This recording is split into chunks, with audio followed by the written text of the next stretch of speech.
Na kwa kuanza kile tulichokuandalia, Rais wa Afrika Kusini Cyril Ramaphosa amesema watu weusi wamekuwa waathirika wakubwa wa vurugu zinazotokea nchini humo kushinda raia wa kizungu. Ameyasema hayo akijibu madai yaliyotolewa na Rais wa Marekani Donald Trump kwamba wakulima wa kizungu wamekuwa wakiteswa na kushambuliwa nchini humo. Zaidi na Halima Nyanza.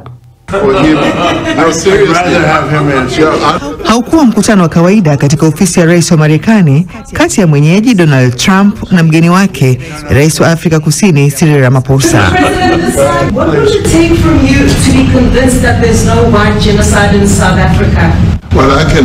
Ambapo waziri wa Afrika Kusini anayeshughulikia marekebisho ya ardhi na maendeleo vijijini Nzwanela Nyihotso akisema kuwa mkutano huo haukuwa na utulivu na uliojaa hali ya wasiwasi, lakini Rais Ramaphosa aliweza kudhibiti hali. Viongozi hao wawili kila mmoja akionekana kupambana kuweza kudhibiti mazungumzo hayo. Rais Trump akitaka kuzungumzia kile alichodai mateso dhidi ya raia wa Afrika Kusini wenye asili ya kizungu, huku Rais Ramaphosa akitaka kuzungumzia biashara. Akionekana kuwa alikuwa amejipanga na timu yake katika mkutano huo wa waandishi wa habari, Rais Trump aliagiza kuchezwa kwa picha ya video iliyomwonyesha kiongozi wa chama cha siasa cha upinzani nchini Afrika Kusini Julius Malema akitoa matamshi juu ya ubaguzi wa rangi, ambapo litafsiriwa kama kutaka kuuawa kwa wakulima wa kizungu. Akijibu juu ya tuhuma za ghasia na mauaji ya raia hao wenye asili ya kizungu, Rais Ramaphosa amemuelezea Rais Trump kwamba hakuna mauaji halaiki nchini Afrika Kusini, akijiweka mbali pia na yaliyomo katika video hiyo aliyerekodiwa Malema kwa kusema kuwa haifungamani na sera ya serikali. Haya yametokea wakati ambapo kundi la raia wa Afrika Kusini wenye asili ya kizungu wapatao 59 wakiwa wamewasili Marekani ambako watapewa hadhi ya ukimbizi. Charlie Kleinhaus ni mmoja wao, ametoka katika jimbo la Mpumalanga. Ameelezea sababu za kuondoka huko. Ukiwa mzungu, wewe ni muovu Afrika Kusini. Wewe ni mwizi wa ardhi na ni mbaguzi. Umesema wewe sio mbaguzi? Ndiyo, sio kabisa, sio mbaguzi. Na nafikiri na marafiki wengi weusi wa Afrika kama ilivyo marafiki zangu wazungu. Nimetoka kuitwa hivyo kwa vile mimi ni mzungu. Akisisitiza hali nchini mwake, waziri anayehusika na masuala ya ardhi na maendeleo vijijini amesema hakuna mauaji ya wakulima wa kizungu nchini humo, lakini amekiri kwamba kuna uhalifu kama ilivyo katika nchi nyingine, na hali hiyo pia imeathiri watu wengi.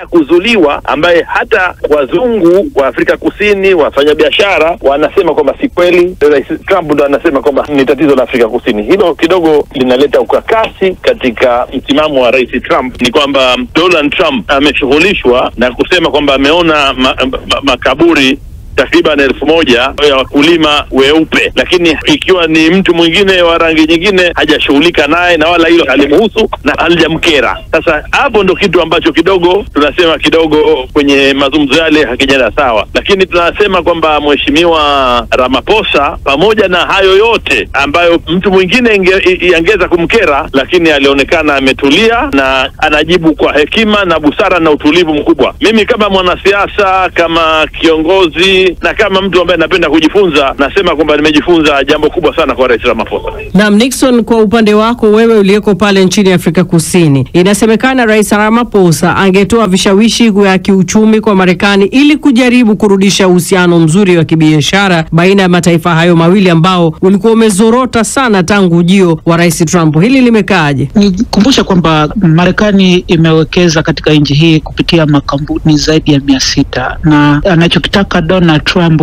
ni kuwa na ushauri. Ni taarifa yake Halima Nyanza.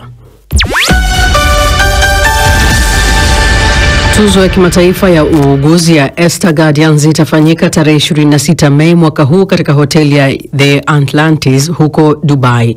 Tukio hili maarufu linalotambuliwa na shirika la afya ulimwenguni WHO wakati linapoadhimisha ubora wa taaluma ya uuguzi, ambapo mwaka huu washiriki wa fainali wamechaguliwa kutoka kundi la wauguzi zaidi ya 100,000 kutoka nchi 199. Miongoni mwa washiriki 10 wa juu, tunajivunia kuwaangazia viongozi wawili wa wauguzi kutoka Afrika. Awali Skola Kisanga amezungumza na Hadija Mohamed Juma kutoka nchini Kenya, ambaye anabadilisha upatikanaji wa damu kwa kutumia teknolojia bunifu. Nilisikia furaha ya ajabu nilipopata habari hizo, yani sikuamini. Manake kuna watu zaidi ya 100,000 waliweza ku-apply shindano hili, na kuwa miongoni mwa 10 waliochaguliwa ni furaha kubwa sana kwangu. Lakini safari yako ya uongozi katika jamii ilianza ukiwa mdogo kwa Mombasa. Nini kilikusukuma kufuata njia hiyo? Kitu kilichonisukuma kuchukua taaluma hii ni napenda sana kusaidia watu tangu nina umri mdogo, na sasa najua uuguzi kuwa ni watu wenye huruma. Sasa nikaona kuwa hii ndio taaluma ambayo itanifaa zaidi. Hadija, mna kikundi chenu hichi cha Red Splash ambacho kwa sasa hivi kimeshaenea maeneo mengi hasa ukanda wa Afrika Mashariki kikichangia damu. Mlianza vipi hasa?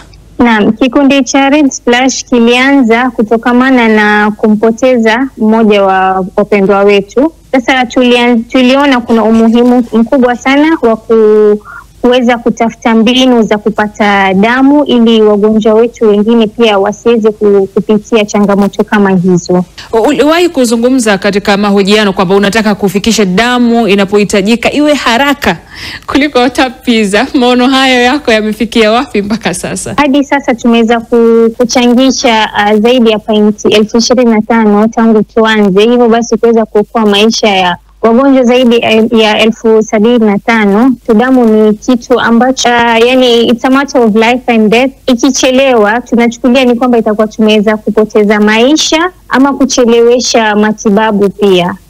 Naam, huyo ni Bi Hadija anapohitimisha mazungumzo baina yake na Skola Kisanga, na unaweza kutembelea tovuti ya BBC kwa taarifa zaidi. Hapa unakuta kwamba mtandao wa X na harakati za mapambano mtandaoni nchini Tanzania, lakini vile vile unaweza kutazama wanamieleka wa Uganda wanaovuma mitandaoni kwa mtindo wao wa kipekee wa uchezaji wa mchezo huo, na zaidi ya yote kuna zile taarifa ambazo zinafanya vizuri katika tovuti hii ya BBC Swahili kwamba VPN ni nini na unahitaji kuitumia katika mazingira yepi, lakini yafahamu matunda hatari zaidi duniani ni matunda gani, yana athari gani mwilini, na yote 9-10 ni kwenye ukurasa wetu wa Facebook. Jafari Kopa wa Moshi Tanzania anasema mapema sana ameamka na BBC pamoja mpaka tamati, na mimi nasema shukran.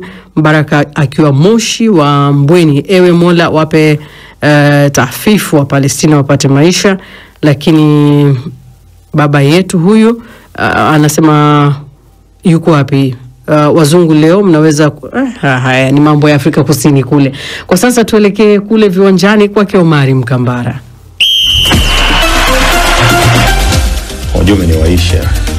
Umeniwaisha.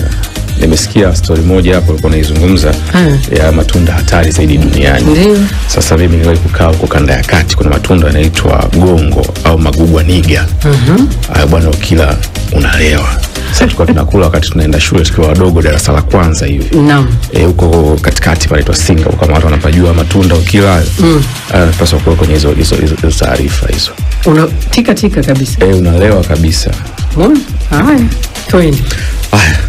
Bwana, sasa tuanzie pale nchini Hispania ambako jana usiku kulikuwa kuna mechi ya kutafuta bingwa wa michuano ya Europa League.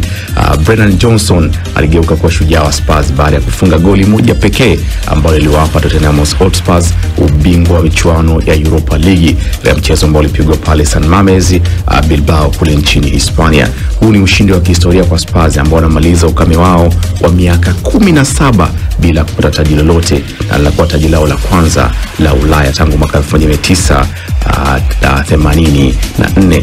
Hivyo Spurs baada ya ushindi huo wanafanikiwa kwenda kucheza ile michuano ya usiku mkuu wa Ulaya msimu ujao, huku Manchester United wao msimu ujao watasalia nyumbani wakiwa wanaangalia tu kwenye video, kwa sababu katika ligi kuu wako nafasi ya 16 ambayo inawafanya kuwa katika nafasi mbaya zaidi kwa kutokea. Baada ya mchezo huo, kocha wa Tottenham Hotspur Ange Postecoglou anasema kwamba pressure ya msimu huu kwa mbovu ndio ilichangia kwa kufanya vizuri, lakini Ange aliweka ahadi kabla ya msimu huu kuanza akisema kwamba kila msimu wangu wa pili huwa naweza kutoa taji. Kwa upande wake Ruben Amorim ambaye yeye mnaondoka kichwa chini. Anasema kama ikiwa bodi ya klabu hiyo na mashabiki wataona hafai kuendelea kufanya kazi hapo Manchester, basi ataondoka muda sahihi na hatodai chochote, hatodai fidia yoyote. Hii ni kuhusiana na michuano ya Europa League. Lakini taarifa nyingine kutoka pale nchini Morocco ambazo zilikuwa zinaripotiwa kwamba klabu ya Wydad Casablanca iko katika mbio za kumsajili Cristiano Ronaldo wa Ureno. Taarifa sasa kutoka Marca zinaeleza kwamba hizi taarifa si za kweli, na vyanzo mbalimbali kutoka Morocco vinasema kulikuwa na mazungumzo ya kirafiki kati ya rais wa Wydad na wakala wa Ronaldo, lakini mazungumzo hayo yalikuwa hayahusu usajili wa Ronaldo kuweza kujiunga na klabu ya Wydad. Na Wydad ikumbuke inakwenda kucheza michuano ile ya kombe la dunia kwa vilabu, na itakwenda kukipiga na Manchester City tarehe 18 ya mwezi wa 6, kwa maana mwezi ujao tu. Lakini baada ya hapo watacheza na Juventus, lakini pia watacheza na Al Ahly katika kundi G. Katika ndondi, mwanaume amerejea. Manny Pacquiao amerejea ulingoni akiwa na umri wa miaka 46, na inakuwa ni miaka 4 tangu alipopambana pambano lake la mwisho. Filipino huyo atakwenda kupigana pambano la uzani wa welter dhidi ya Mario Barrios tarehe 19 ya mwezi Julai pale Las Vegas. Kupitia mtandao wake wa kijamii wa X, Manny Pacquiao ameandika na kusema kwamba tunataka kurejesha heshima na nimerudi tuweze kuandika historia pamoja. Hii ni kumhusu Manny Pacquiao, moja kati ya mabondia mahiri kabisa duniani. Lakini katika mchezo wa tennis, nyota wa tennis Novak Djokovic amemshinda Mhungari Sokov kwa seti 2 katika michuano ya wazi ya Geneva ile ambayo inafanyika kule Geneva, Uswisi. Ni hayo tu katika michezo kwa wakati ule. Na asante Omari.